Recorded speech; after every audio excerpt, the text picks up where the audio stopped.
And now we travel into the mines.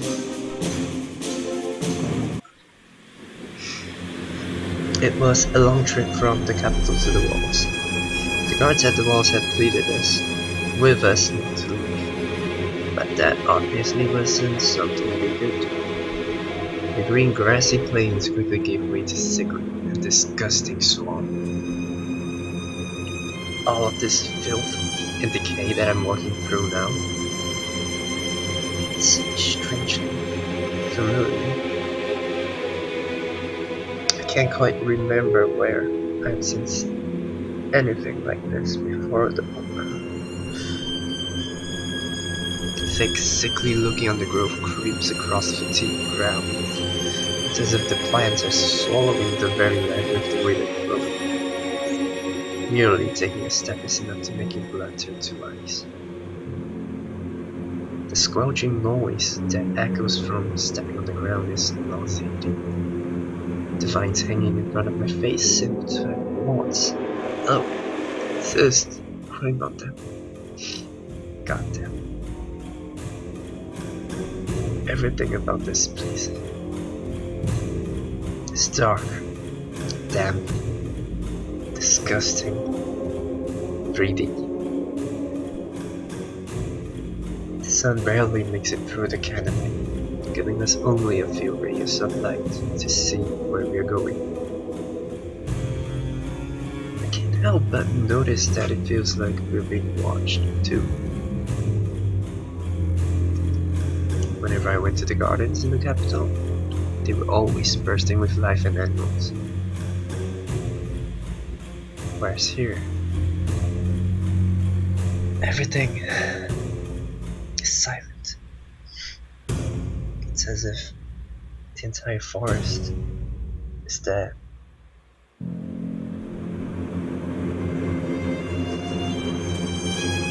Yet I was told that there were all kinds of beasts that wandered the miners.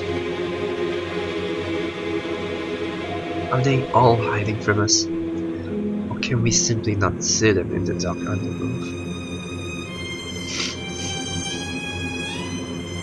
Keira seems to not be so worried by her surroundings though. Looking at her push forward fearlessly renews my resolve. Gwyn, however, isn't coping so well though. Everything here feels wrong. It's all filthy, cankerous. I knew the books I read described this as a sickness. But it's different to see it in person. All this foul mud and slime, vines and insects.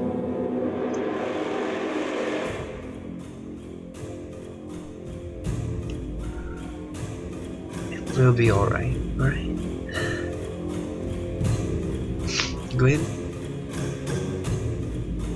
Stop talking, spend more time listening. Okay.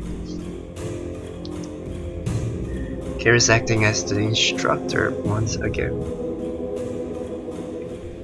We try to follow the path Keira makes for us through the mud, but even then it's not work. Gwyn seems to be having the most trouble with it. Although skipped training sessions to attend her scholarly duties have caught up with her. Her armor is coated in mud and other foul substances. And she's looking absolutely miserable. So much mud. Why must there be so much mud? Keira barely looks back when she responds. Because it's swampland. Well, that's true. She could be a little bit more sympathetic than that, you know?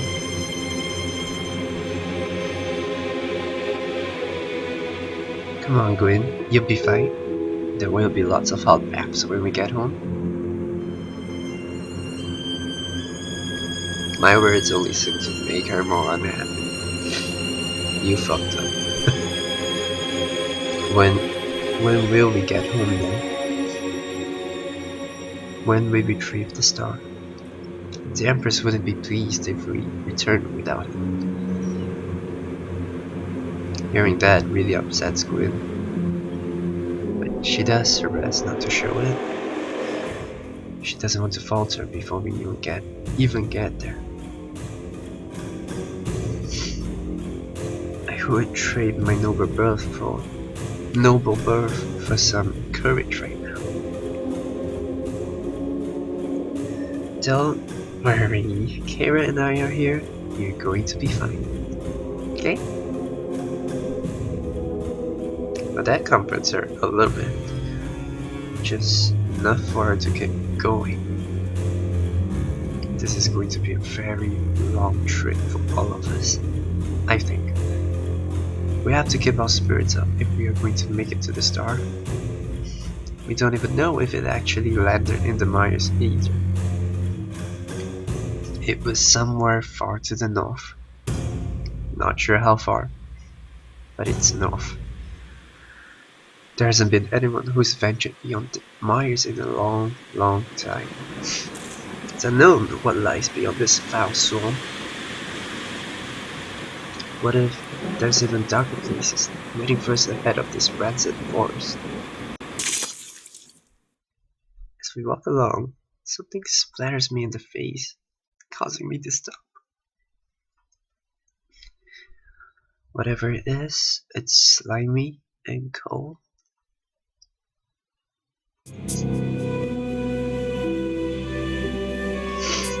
Oh, it's disintegrating your clothing.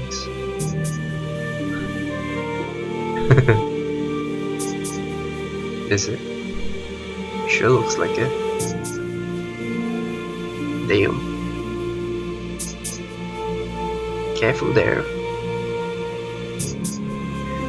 Wiping it away from my eyes, I look down at myself. It's some kind of slime. It's moving by itself. Thick goo begins to creep its way up my legs. Get off me. Right now. Come on. Not that your words is going to matter in this. Heck, it's a slime. Its advances doesn't stop for a single moment. We all know that slimes usually act as the weakest monster in any RPG. Almost any RPG. And now this very so-called weakest monster in any RPG game is winning. Yeah. Good job, slime. You finally redeemed yourself. Panic sets in and I desperately try to scrape it off. Gwyn and Keira have already walked ahead. They can't really help me now, can they? Well, it does not seem to help, however. It's already up to my thighs and quickly gaining more skin. More grey globs of slime pile onto me, seemingly emerging out of nowhere. As it begins to envelop me, I can feel a tingling sensation across my skin. To my horror, I realize that the slime is devouring my clothes. Oh, so it's disintegrating it to consume it? Damn. Small patches of cloth begin to dissolve in front of my eyes, leaving my skin completely uncovered. Oh my, wow. Even your armor plate is being eaten away. I have to get this off me now. Can't lose my armor. But as I plunge my hand into it in an attempt to get it off, all it does is move around them, and get an even stronger grip on me. Now my hands are bound by slime. What remains of my armor begins to rapidly dissolve as the slime gets a firmer grip on my body. Bit by bit, the cloth disappears, followed by the metal plates. No matter how hard I try to struggle against it, it's to no avail. Well, since this slime is so strong that it could devour the armor plating, why don't you keep it on? Like, it's your new armor, slime armor. Yeah? Eating away at all your threats. Attempting to fight it only seemed to cause it to cling to me even tighter. I can't help but shiver as more and more of the translucent slime piles onto me. It's crawling across my chest now, eating any armor it finds along the way. My entire body is enveloped by goo now. I can feel it moving across every inch of my skin. This is such an embarrassing experience. Well, I can't stop myself from blushing as I feel it crawling all over me. I can hold no secrets from this slime. It won't stop until it finds absolutely everything it can devour. What's even worse is that I can't stop it. All I can do is wait until it's done. It's not long before I'm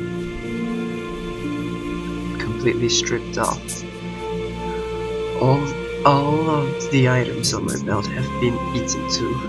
A long time passes before the slime finally lets me go. I can't tell how many times it crawled all over me before it finally gave up on finding more food. Once it disappears back into the ground, the only thing I have left to cover myself is with my hands. It didn't even leave me with any weapons. Well, now that I'm completely nude and sprawling in the mud, I've only realized how cold it is in the miners. My entire body is quaking from the chilly air. It's strange to feel so cold, yet my face is so warm from blushing. Keira? Gwen? Anyone out there? Really, what a... She stops and averts her eyes as she catches a glimpse of my nude form. Really? For a moment, she struggles to find what she wants to say. I hope there is a good explanation for this. Gwen quickly falls from behind. She opens her mouth to say something but thinks better of it. This might be a problem.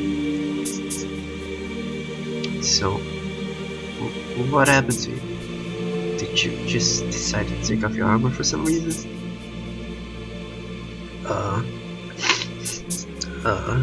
A slime ate my armor. Slime? Oh, those slimes. I remember those foul things myself. I told you there were monsters which destroyed armor out here. Luckily, the slimes aren't that dangerous beyond that. What you encountered was a cloth eater. For whatever reason, it has an appetite for leather and cloth, not to mention carrion. Kind of like those moths which nest in clothing. Yeah, never mind that. I don't need an explanation for it. Just, does anyone have any spare clothes? It's so cold. Relax, really, I told you that I prepared ahead of time. After all, I was the one who warned you about this. How'd you know about the slimes anyway, Gwen? In a notebook I own. This isn't relevant. Please, can you give me anything to wear? Anything. Even if it's just an old sack. Reaching into her bag, she pulls out a fresh change of armor. It's tailored exactly like my own armor. I'm not really sure how she got a spare pair of armor for me, but I'm not going to complain. I immediately pull all of it on, not willing to stand naked in the cold Maya air. Thank you so much. Why didn't you say something earlier? That's what I want to know. Slime covered my mouth before I could say anything. Believe me, I tried to get your attention. It stopped me from moving too. Well, it's true. The slime do bind things before they devour them. I think it would be best if Keira stays up the back for now. Agreed. If anything snares me, I know how to deal with it. You really had me worried there, Rillin. Please, be more careful. I'm sorry. I'm sorry. It just happened so fast. Well, it should be even faster then. Come on, we've wasted more than enough time here.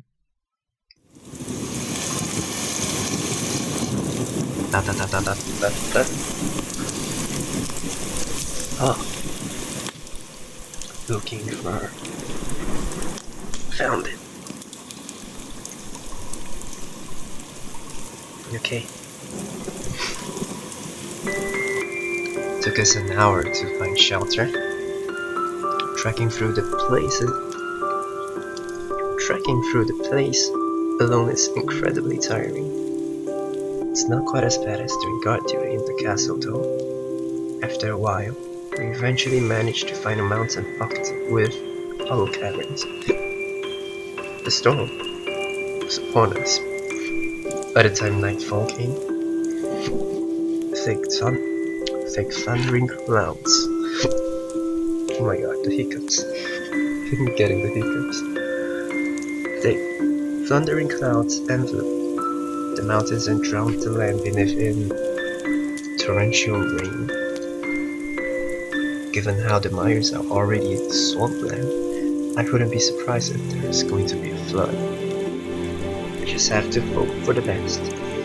Keira checked and double-checked the cavern we had chosen until she was happy to stay there. We can never be certain of what might be lurking in there. She kept repeating it to herself. I'm glad to be somewhere dry though. Maybe not somewhere warm.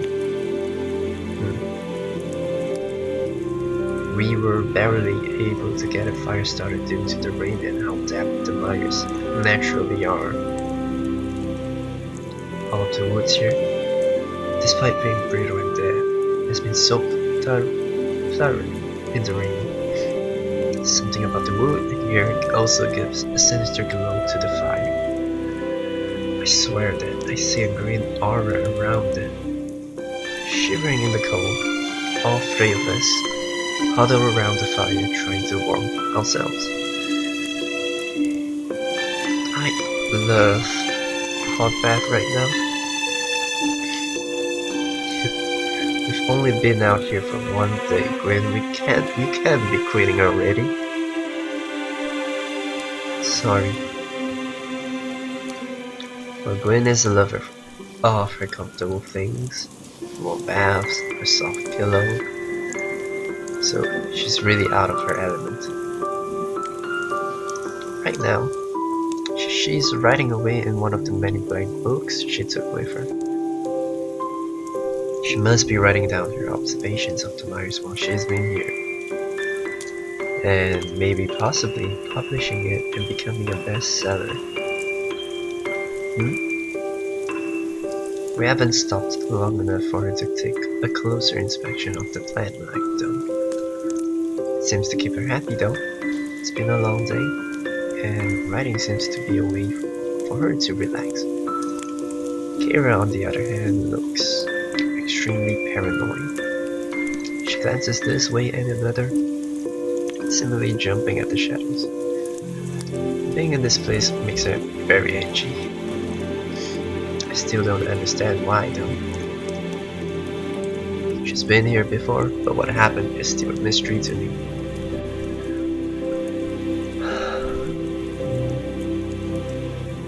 We should check if she's okay, really, to reassure ourselves as well. And, are you okay, Keira? You've been on edge the entire time we've been here. I've noticed that too. It never pays to be complacent in the mires. Last time I was here, everything we did went wrong somehow. It was far too frequent for it to be bad luck. So either this entire forest was against us, or there was something else lurking in here which was interfering with our expedition. That tiny compass isn't going to be enough if we want to navigate this place. Though I do not wish to belittle boon from the Empress herself. Extra precautions in case of unforeseen problems are always important. Well, I can't understand what she's talking about. The mines do feel like this kind of place where precautions like this would be necessary. We haven't seen any of the beasts which roam this land too. If that's a good thing or bad thing, I can't tell. The beasts and the mines are one thing, but becoming lost in this place? That is what kills most scouting parties who enter here. Quietly, she stares into the embers, looking deep in thought. Listen, I think it's time you two both know what happened when I was last out here. Looking at Gwen, I hesitate at the idea. Her previous experience here was so traumatic, so I don't know if it would be wise for her to talk about now. Karen notices my hesitation immediately. It's fine, really. Gwen knows that something happened too. We know each other a lot better than you could think. Though I hadn't thought of that, but that would be true. Gwen is her favorite novice after all. Looking back to her, Gwen just gives me a knowing smile. So it's obvious that I've been here before. It was part of an expedition to try and push back the Myers. Oh my. Are you tearing up? You are tearing up.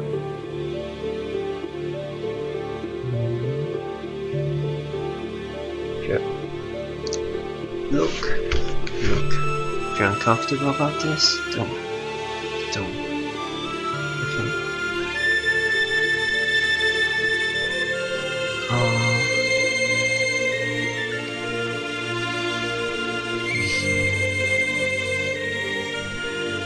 Alright. Let's see what she has to say. The blight that changes the land can be cured with the right methods. By cutting back the forest, reclaiming the soil, we could begin the purification rites. My sister was there too. She was far younger than me, little more than a child. I had taken her on the expedition as she had no one to look after her while I was away. Definitely one of my most terrible mistakes. Oh God, I'm so sorry to hear that.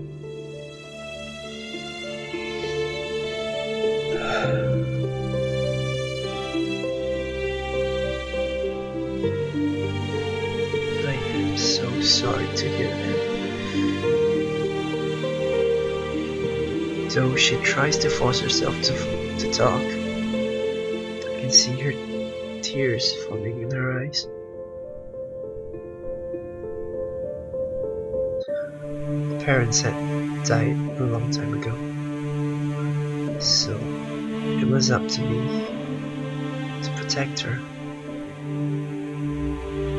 I practically fought to bring her on the expedition because I knew I couldn't leave her alone in capital.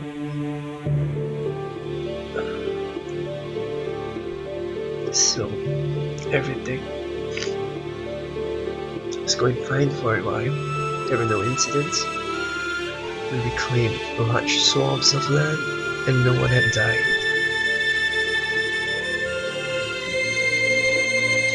But one night, right before it was time to sleep, I found that my sister was missing.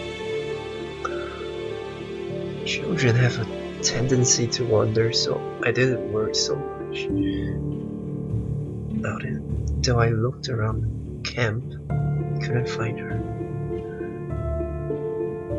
Then I heard laughter coming from within the forest. Her laughter. Laughter. I wasn't thinking straight at the time. Charging into the mires was a terrible idea.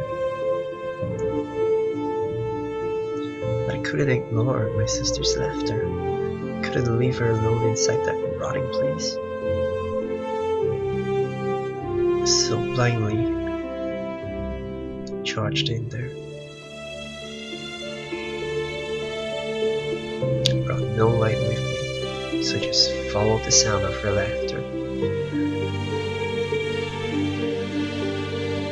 Stumbling through the dark, blinding, waving my sword around. After a while, the sound of her laughter seemed to echo from everywhere. No matter how much I ran, I still couldn't get any closer to its source.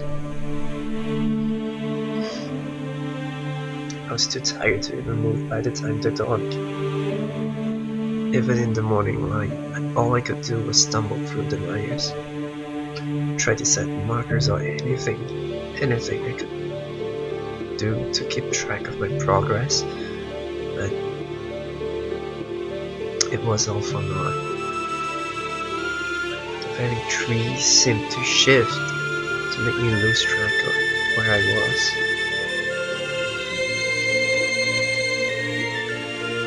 Worst of all, I could still hear my sister's laughter in the undergrowth. Then the beast came to take my life.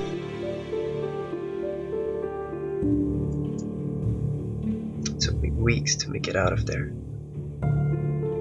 The foul things I had to eat, the tainted water I had to drink. If it weren't for my gift, I would have died out there. By the time I made it back, the entire expedition was missing. The foul forest was creeping its way back across the land. I was the only survivor, somehow. To this day, I don't know what happened to my sister. She couldn't be alive after all this time, though. Even with my gift, the forest nearly killed me. So to come here like this, it's almost like I'm walking in a graveyard.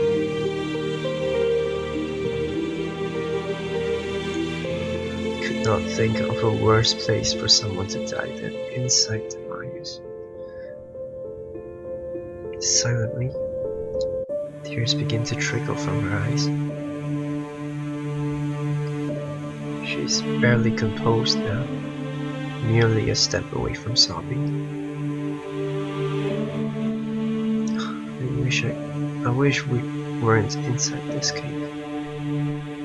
At least my tears could be hidden in the rain. I honestly don't know what to say to her. The fact that she still came after knowing what she was going to face. Now you know about it. That is why I care so much about my novice. Every single one of you is precious to me. I can never allow myself to be so careless. Ever again. You have no idea how much you two mean to me. If you never came back, no, I can't think like that. That is why I decided to come, despite knowing what is here. Can't let you two disappear into this horrible place, like my sister did.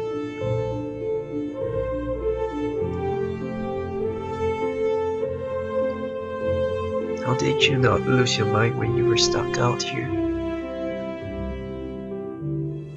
I almost did. To listen to your sister's laughter endlessly, not be able to do anything. It was even worse when the laughter became screams.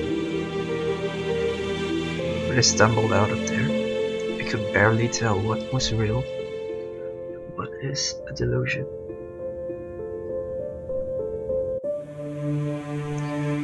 Fortunately, I managed to make it back to the mall and get treatment. After that day, I dedicated myself to nurturing and protecting warriors younger than myself. Ardena herself came to see me when I made it home. She congratulated me on making it out alive and assured that I could live comfortably after what had happened. But life after my sister wasn't ever going to be the same. As much as I tried to bury myself in training, I can't get rid of this grief. It will remain with me forever. I cannot run from it or deny it. The only way I could escape is if I forget all about her. And I would sooner die than forget. Sometimes I like to imagine that she somehow found a way out. That she's somewhere safe, like in the capital. Or I don't know. Just somewhere. It's only deluding myself from the truth though.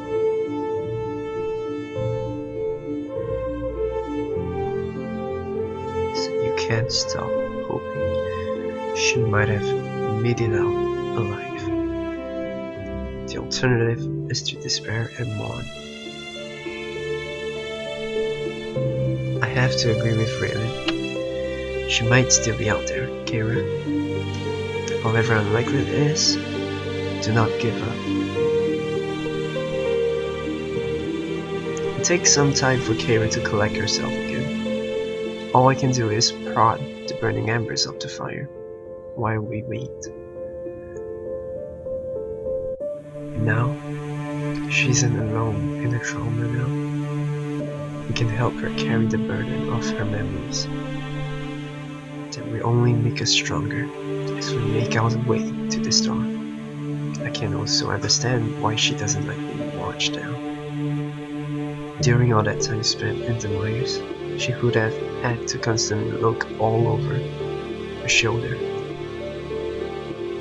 If she weren't paranoid, she would be dead. No wonder she was upset with me when it came to my first scene. She doesn't like having unseen eyes watching her. In all honesty, I'm surprised that she wasn't outright hostile towards me.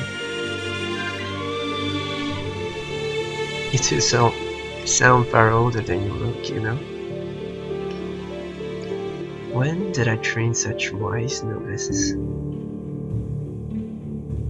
not a novice, remember? I got a promotion. Come on, surely you've worked out that it isn't a promotion by now. Thank you both.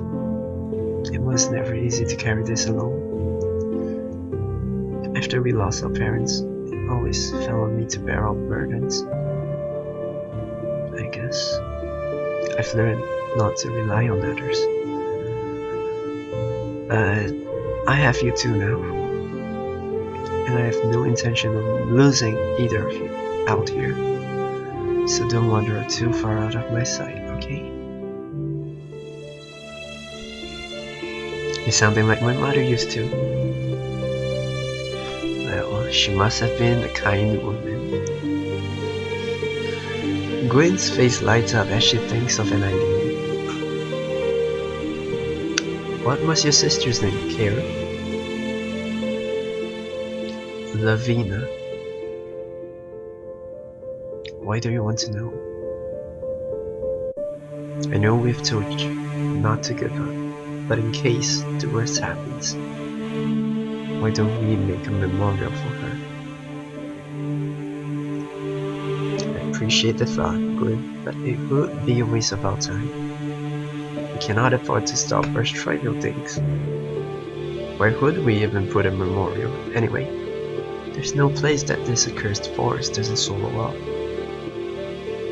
It's enough to know that we might be able to reclaim these lands one day. My sister would appreciate that most, I think.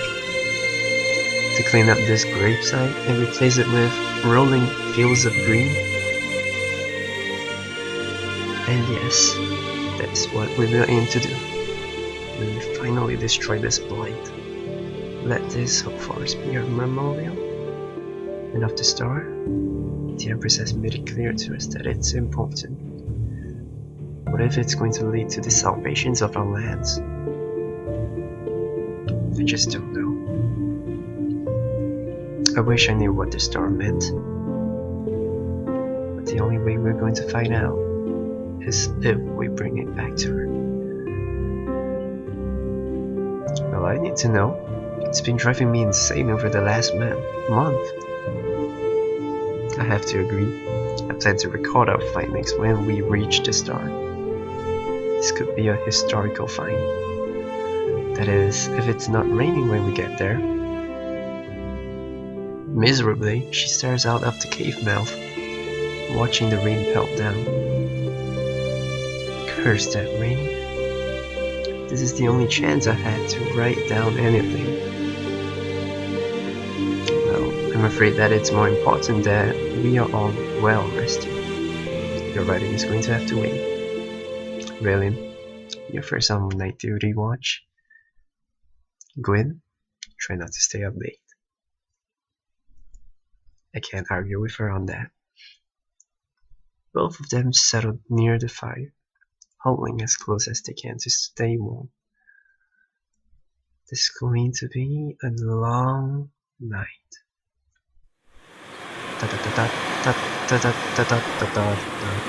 Alright. See you in the next part.